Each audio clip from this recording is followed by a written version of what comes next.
श्री राम सभी भगवत भक्तों का मानस चर्चा में स्वागत है। आज चर्चा का विषय स्वयंवर में परशुराम जी का आगमन। जहाँ समस्या वहीं समाधान। वास्तव में प्रभु परशुराम जी समाधान बनकर ही इस धरा पर आए थे और समाधान बनकर स्वयंवर में भी पधारते हैं।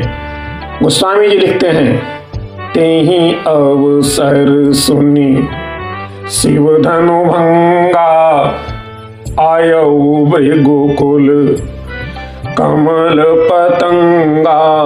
उसी समय परशुराम जी आए। कब? जब दुष्ट राजाओं ने आक्रमण आदि करने के लिए तैयारियां कर रहे थे, आपस में चर्चा कर रहे थे कि हम सीता जी को छीन लें। उसी समय परशुराम जी का श्री स्वयंवर में आगमन होता है। तभी तो जहां समस्या वहीं समाधान, यह परशुराम जी की विशेषता है और यही विशेषता श्री रामचरितमानस की कथा की भी है। परशुराम जी मुख्य द्वार पर आकर खड़े हो गए, फरसा लेकर। देखत भृगुपति भेष कराला, देखत भृगुपति भेष कराला। आप कल्पना करो कि चारों तरफ चार दीवारी, मुख्य द्वार एक, उसी में परशुराम जी फरसा लेकर खड़े हैं। जितने राजा लोग थे उन्हें मानो सांप सूंघ गया हो। अब उस राजा की दशा सुनो, जो कह रहा था, उठो सीता जी को छुड़ा लो, इनसे भाइयों को पकड़कर बांध लो।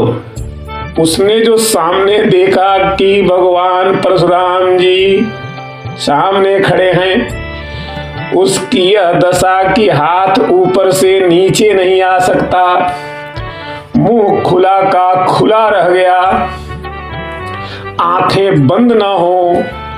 बगल में बैठे हुए राजा ने कहा, ढीले कैसे पड़ गए? हम हैं तुम्हारे साथ, आंखें खोलो ना, खोलो आंखें। वह बोले, क्या उधर ही देखें? राजा ने कहा, हुआ क्या इसको? वह भी उधर देखे। परशुराम जी कोई गे लुकाई, दुबले दुबले राजा मोटे मोटे राजाओं के पीछे छिप गए। मोटे मोटे राजा कहाँ जाएं? को गे लुकाई, को भागे चुपचाप, को बैठे जैसे सूंघ गया सांप।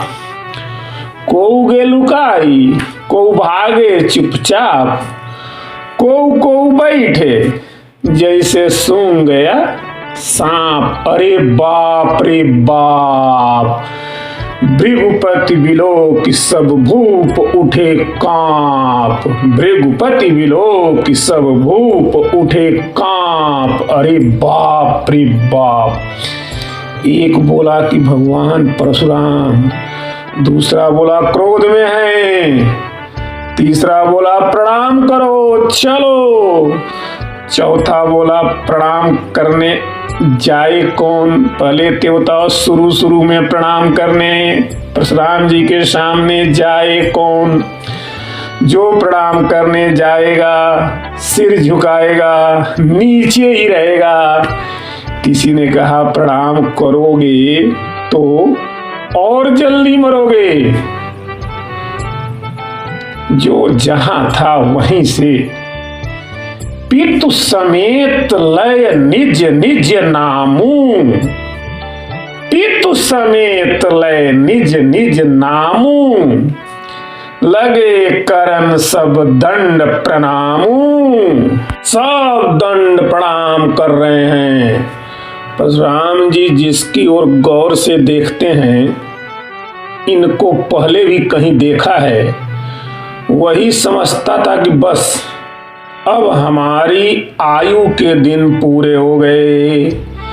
जेहि स्वभाव चित्त वही हितु जानी, जेहि स्वभाव चित वही हितु जानी, सो जानई जनु आई खुटानी, सो जानई जनु आई खुटानी। महाराज जनक ने देखा कि मामला गंभीर है, बड़ी चतुराई से जनक बहोरी आई सिरुनावा, जनक बहोरी आई सिरुनावा, सिय बुलाई प्रणाम करावा, सिय बुलाई प्रणाम करावा। श्री सीता जी को बुलाकर बड़ी चतुराई से राजा जनक ने प्रणाम करवाया। बेटी प्रणाम करो। परशुराम जी ने जानकी जी को प्रणाम करते देखा और तुरंत आशीर्वाद दिया, अखंड सौभाग्यवती भव, अखंड सौभाग्यवती भव, आशीर्वाद दिया। जनक जी निश्चिंत हुए कि अब जो कुछ हो सो हो, पर गड़बड़ी विशेष नहीं हो सकती है। अब गड़बड़ी विशेष बिल्कुल नहीं होगी। श्री सीता जी को अखंड सौभाग्यवती होने का आशीर्वाद दे दिया। सिय बुलाय प्रणाम करावा। जनक जी ने तो काम बना लिया, पर परेशान थे श्री विश्वामित्र जी की हम क्या करें। विश्वामित्र जी सोच रहे थे कि मान लो हमने श्री राम को भेजा कि प्रणाम करो, और राम जी प्रणाम करने गए, सिर झुकाया, इतने में ही किसी ने कह दिया कि यही है धनुष तोड़ने वाला, यही है, और अगर फरसा उठ गया तो संभालेगा कौन। इसीलिए विश्वामित्र जी ने श्री राम जी को भेजा ही नहीं प्रणाम करने के लिए, और न ही लक्ष्मण जी को। पहले विश्वामित्र जी स्वयं गए। विश्वामित्र मिले पुनि आई। विश्वामित्र जी ने बाहें फैला दी। परशुराम जी, अच्छा ब्रह्मर्षि विश्वामित्र जी, अच्छा। जैसे ही बाहें फैलाया विश्वामित्र जी ने, परशुराम जी विश्वामित्र जी दोनों गले मिल गए। मिले विश्वामित्र मिले पुनि आई, मिले पुनि आई, आकर मिले। बस नहीं है, आप जानते हैं कि जब दोनों एक दूसरे से गले मिलेंगे तो एक दूसरे का हाथ अपनी बगल में दबाया होगा। विश्वामित्र जी ने परशुराम जी का फरसे वाला हाथ अपनी बगल में अच्छी तरह दबा लिया। अभी दबाए हुए हैं। उसी समय बोले, राम लो प्रणाम करो, लक्ष्मण प्रणाम करो। जब तक हम मिले हैं इनसे तब तक ही कर लो प्रणाम, बाद में जो होगा सो देखा जाएगा। पहले तुम लोग प्रणाम कर लो, हम इनसे मिल रहे हैं गले। और फरसा वाला हाथ तो विश्वामित्र जी दबा रखे हैं।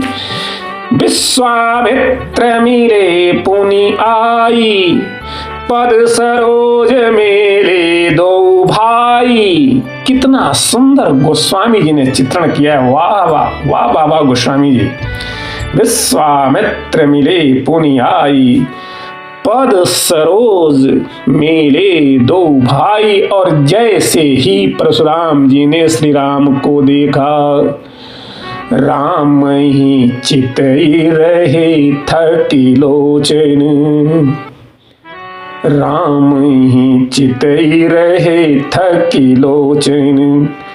रूप अपार मार मद मोचन, रूप अपार मार मद मोचन। परशुराम जी ने राम जी को देखा तो देखते ही रह गए, ठहर गए, पूछने लगे, ये कौन है? आप देखें, विश्वामित्र जी ने इतनी शीघ्रता से परिचय दिया, कौन है? विश्वामित्र जी बोले, राम लखन दशरथ कर ढोटा। ये राम और लक्ष्मण महाराज दशरथ के पुत्र हैं, आप तो आशीर्वाद दे दीजिए। दिन आशीष देखी भल जोटा, वाह काम बन गया। राम लखन दशरथ कर ढोटा, दिन ही आशीष देखी भल जोटा। अब आशीर्वाद दिलवा दिया। तब विश्वामित्र जी राम लक्ष्मण से बोले, चलो बैठो, हम आ रहे हैं। अब विश्वामित्र जी आकर बैठे। परशुराम जी ने अब मिथिला नरेश जनक जी की ओर देखा और बोले, यह भीड़ कैसी इकट्ठी है, कहो काह अति भीड़। और जान कर भी अनजान बनकर पूछ रहे हैं, व्याप्यो कोप शरीर, शरीर में क्रोध व्याप्त हो गया। जनक जी ने कहा, महाराज बेटी का ब्याह स्वयंवर की रीति से करना था, शिव धनुष के भंग की प्रतिज्ञा की थी, वह संपन्न हुआ तो धनुष टूट गया। पलट कर देखा, देखे चाप खंड मही डारे, देखे चाप खंड मही डारे। धनुष के 2 टुकड़े जमीन पर पड़े थे। अभी शांत थे, अब अशांत हो गया मन। अभी बोध से भरे थे, अब क्रोध से भर गए। क्यों? राम जी को देखा, शांत रीति से भर गए, क्योंकि राम जी अखंड हैं, ज्ञान अखंड, एक सीतावर। खंड को देखा तो मन क्रोध से भर गया, अखंड को देखा तो मन बोध से भर गया, खंड खंड को देखा तो मन क्रोध से भर गया, एक को देखा तो आनंद से मन भर गया, और 2 को देखा तो द्वंद्व पैदा हो गया। द्वितीयाद्यौ भयम भवति। परशुराम जी क्रोध में आ गए। आगे की कथा हम अगले प्रसंग में कहेंगे। आज के लिए आप सभी को जय श्री राम, जय हनुमान।